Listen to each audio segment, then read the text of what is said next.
Afonso vai falar um pouquinho com a gente sobre igreja no meio acadêmico, que eu acho que ele conhece bastante isso aí. Bem, gente, obrigado pelo convite e estou honrado de estar participando com vocês aqui desse fórum.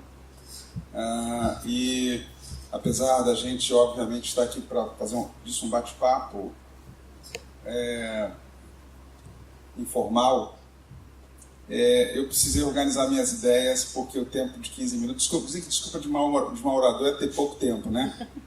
E como eu sou prolixo, eu sou famoso por ser prolixo, por falar muito, eu tentei organizar minhas ideias e fazer uma colinha aqui para poder ser sintético no que eu vou falar. Obviamente eu não me considero uma grande autoridade acadêmica, que nem o Felipe falou aqui, que ele não é um cara para falar, talvez ele se julgue assim, também não julgo o cara para falar a respeito do meio acadêmico em si, apesar de militar no meio acadêmico, de trabalhar com graduandos, com pós-graduandos já há muito tempo. Mas eu acho legal trazer essa discussão aqui para dentro de um evento, de uma conferência que se propõe a discutir o papel da igreja e a relevância da igreja para a cidade. E dentro da cidade a gente, obviamente, não vai poder fugir da academia, ou seja, do meio acadêmico, da universidade, da escola, para a gente poder falar sobre o que a gente precisa, o que a gente entende a respeito da necessidade, que para mim é uma necessidade urgente de nós, como cristãos, termos uma posição definida dentro desse meio, vamos dizer assim, do meio acadêmico. E aí eu quero trazer uns conceitos, vou citar talvez algumas pessoas que eu acho que escrevem algumas coisas legais sobre isso, depois se vocês quiserem a gente pode passar as referências para vocês. A primeira coisa que eu quero falar é que nunca antes na história da humanidade os intelectuais ou o meio acadêmico teve tanta relevância para a sociedade. Essa não é uma fala minha, essa é uma fala já reconhecida na academia. Existe um escritor que eu gosto muito, que foi professor de economia em Stanford, em Cornell, que é Thomas Sowell, que é um economista. Ele tem alguns livros já traduzidos para o português e que eu acho que são muito bons. Um é um livro chamado Conflito de Visões e o outro é Os Intelectuais da Sociedade. E Sowell ele diz que nunca antes na história da humanidade os intelectuais eles tiveram tanta influência sobre a sociedade. A academia ela teve tão presente na realidade da sociedade, porque a gente vê muitas das ideias que são trazidas para a academia, pelo meio acadêmico, para dentro da realidade, do pano de fundo da sociedade, do dia a dia. E ele tem uma fala que eu acho bem legal, que ele diz assim, que da mesma forma que nós temos engenheiros e maus engenheiros, nós temos médicos e maus médicos, nós temos advogados e maus advogados, bons e maus advogados, nós temos intelectuais e maus intelectuais ou pseudo-intelectuais. A grande diferença talvez seja que enquanto um mau médico ele vai exercer sua profissão de uma forma equivocada e o seu resultado vai ser direto, ele vai ser afetado diretamente pelo que ele faz, o pseudo-intelectual ou o mau intelectual ele vai lançar suas ideias e ele não vai ser responsável pela aplicação das suas ideias. Os seus desdobramentos lá na frente, eles vão muitas vezes trazer um malefício para a sociedade, mas esse cara ele pode ser até intelectualmente responsabilizado, mas não diretamente responsabilizado. E esse é o grande risco que a gente corre e que a gente precisa ter os olhos abertos para os maus intelectuais, para as más ideias, para os maus pensamentos e os fins aonde eles vão levar a sociedade. Por isso é que a gente, como igreja, a gente não pode se furtar aí para o ambiente da academia para discutir ideias. E, obviamente, tem uma frase que é batidaça, mas ideias têm consequências, e é fato, as ideias têm consequências. E essas ideias, elas não são despidas de um pano de fundo, por isso que a gente precisa abrir os olhos para isso. O segundo ponto é exatamente esse que eu quero falar, a respeito do mito da neutralidade. Aliás, tem um livro sobre isso. Não existe ideologia, ideia que ela seja neutra. E não existe pesquisa científica que seja neutra. Porque nós não somos neutros. Nós somos enviesados, é óbvio. Porque o que começa a enviesar o nosso pensamento que vai desdobrar lá nas nossas ideias científicas? São as nossas crenças, né? Eu fiz uma sequenciazinha aqui, que é bem resumida, e isso pode ter muito mais desdobramento ainda, As crenças geram valores, os valores eles geram preceitos, os preceitos eles moldam o comportamento. E obviamente que o meu comportamento como pesquisador científico ele vai ser influenciado lá atrás pelas minhas crenças, né? Se as minhas crenças elas me aproximam de Deus, isso vai moldar a minha forma de pensar cientificamente. Isso já está amplamente discutido por vários autores do século XX e agora do século XXI que falam isso. O cara que vai fazer uma pesquisa lá sobre biologia, ele vai ser influenciado pelas suas crenças mais básicas e sobre o que está lá no trono do seu coração, o que está lá atrás, influencia o desdobramento da pesquisa dele. Não, nós não conseguimos ser neutros, isso é uma falácia, isso é um discurso mentiroso. Não existe isenção 100% quando a gente vai produzir ideias, quando a gente vai escrever textos, quando a gente vai escrever canções. A gente não é neutro. As nossas canções elas têm um plano de fundo que vem dos nossos preceitos vêm dos nossos valores, nossos valores vêm da nossa crença fundamental. Então isso vai moldar a forma da gente se expressar, que a gente se expressa. Seja intelectualmente, seja emotivamente, as nossas crenças moldam a forma como a gente reage ao mundo. E a pesquisa científica é uma reação ao mundo. Ninguém faz pesquisa científica para fazer um tipo de elucubração mental que não tem desdobramento prático. Esse é um exercício burro de ciência. O cara que vai fazer ciência para nada. Ele faz ciência esperando que ela tenha reverberação dentro da vida prática das pessoas. E é óbvio que as crenças vão moldar as nossas pesquisas científicas. Então não existe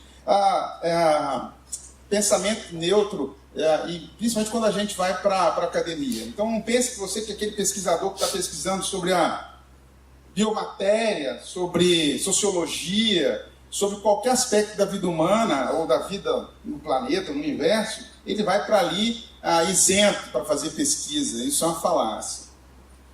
A terceira coisa que eu queria levantar para essa discussão, e também aí me aponta aí, quando faltar uns 5 minutinhos para eu poder fazer a primeira amarra do que eu estou querendo trazer hoje aqui para a gente, é que nós cristãos, nós somos criados de uma forma, a minha geração, eu estou ficando velhinho, né? Quando a gente começa a falar minha geração, eu estou ficando velhinho, né?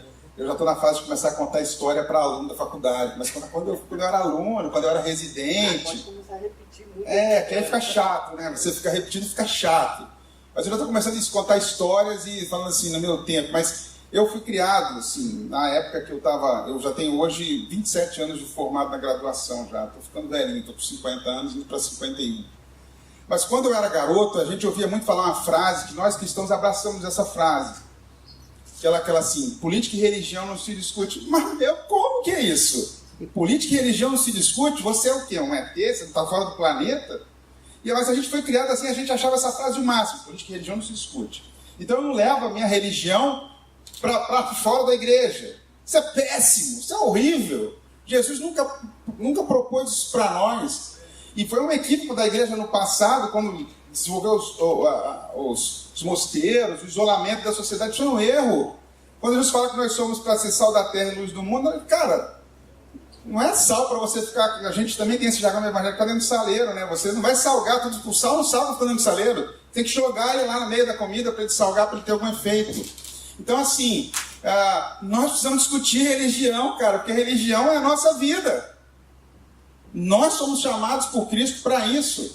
A nossa religião precisa permear a nossa vida toda, seja na faculdade, seja no casamento, seja em casa, seja no boteco, que a gente vai sentar com os amigos, na pizzaria, porque essas coisas elas estão em nós. E nós precisamos trazer isso mais para a superfície do relacionamento, como dizer assim, mais para a efervescência das relações, entendeu? Essas coisas precisam ser conversadas, precisam ser faladas.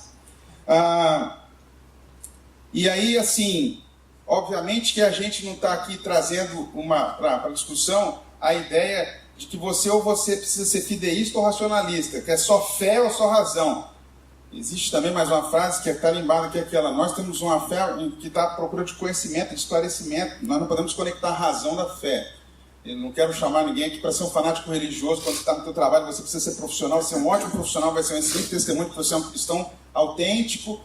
Você não pode parar, não, estou aqui parado porque estou indo para a não ser que essa seja a sua profissão, para ficar postando coisas de religião. Mas se você estiver lá trabalhando como enfermeiro, como mecânico, você trabalhando como bom profissional na tua empresa, no teu lugar de trabalho, você vai ter um testemunho da sua fé cristã, mas nós não podemos destacar a razão da fé. Eu quero citar um teólogo mexicano, que é um teólogo católico, mas que eu acho essa frase dele bastante interessante. Ele tem essa frase em um livro chamado Deus Escondido,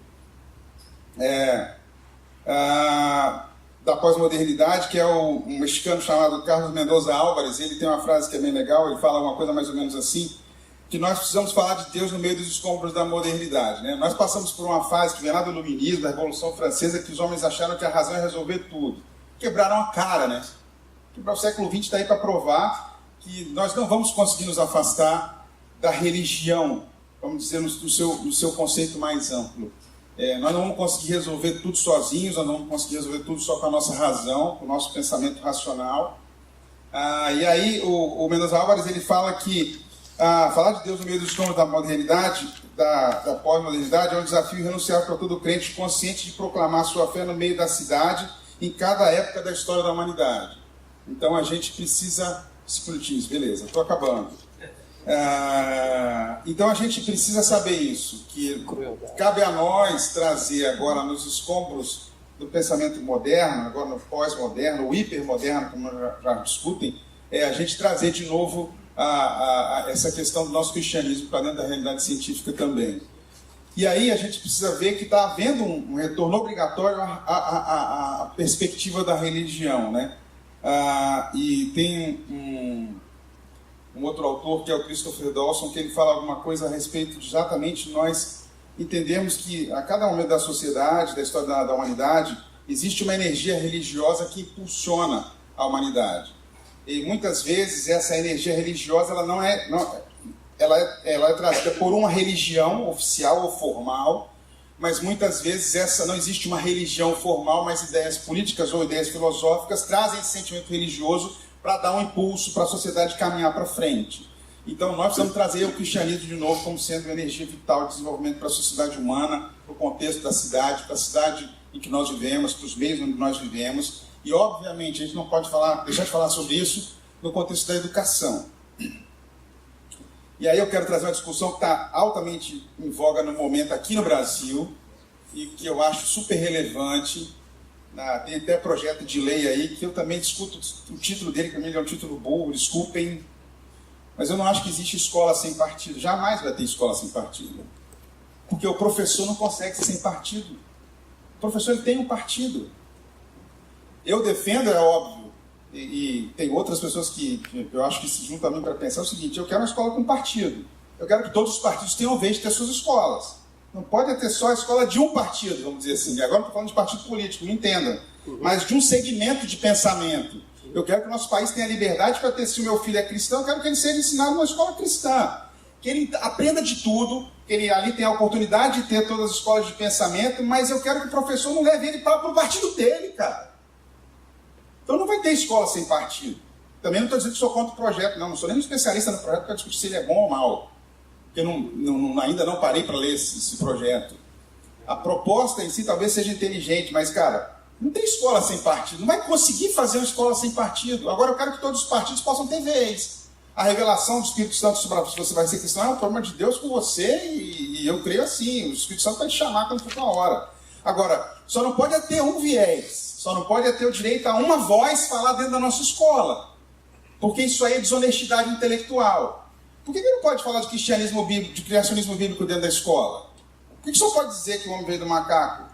Também não vou entrar nessa discussão, não é meu propósito aqui, mas eu quero que tenha oportunidade, meu filho, de ouvir. Olha, tem outros pontos de vista aí, porque vou voltar e já estou encerrando falando isso, é que todo ponto de vista científico, como eu falei, ele tem um viés de crença no final. Se eu tiro Deus do contexto, o cara que é ateu ele pode se achar um máximo, mas na verdade ele é um religioso. Ele crê que Deus não existe. Mas ele crê, meu irmão, ele não pode provar. Se ele chega e você não pode provar que Deus existe, beleza, nem você pode provar que ele não existe. Então você crê que ele não existe, eu creio que ele existe. Cada um segue o seu caminho. Amém. Entendeu? Mas a gente não pode deixar que só uma voz seja ouvida. E citar o exemplo, para fechar, de Paulo, Atos 17, lá no Areópago, discutindo com os intelectuais da época, estoicos, epicureus, estava inserido, estava discutindo com gente que falava, até os epicureus que defendiam que não tinha Deus nenhum, ele estava lá falando para eles: olha, o pensamento você está errado. O Deus desconhecido, tem Deus para todo mundo, mas assim, nós temos que ter a oportunidade de ter voz dentro do contexto social, dentro do contexto educacional, para a gente poder defender as nossas ideias, nossa pesquisa científica, dentro daquilo que a gente acredita também. A gente não pode ser massacrado porque a gente crê em Deus. É isso que eu quero dizer para fechar. O cristão, no meio acadêmico, ele não precisa se sentir inferiorizado porque ele crê que Deus existe, que Jesus morreu na cruz, Jesus ressuscitou e vai voltar. Entendeu? Isso aí não faz de nós seres menores, intelectualmente menores. É isso que a gente precisa ir para fora, para a rua, gritar lá dentro da faculdade. Professor, porque você não crê em Deus, você é melhor que eu. Não, eu creio que Deus existe, Jesus veio, encarnou, morreu, ressuscitou no terceiro dia e vai voltar. Eu tenho que ter orgulho de dizer isso como racionalmente crível. Por quê? Porque a fé, ela vai me levar, ela não pode ser desconectada da razão, eu não posso ser chamado de burro porque eu creio nisso. Isso aí é preconceito.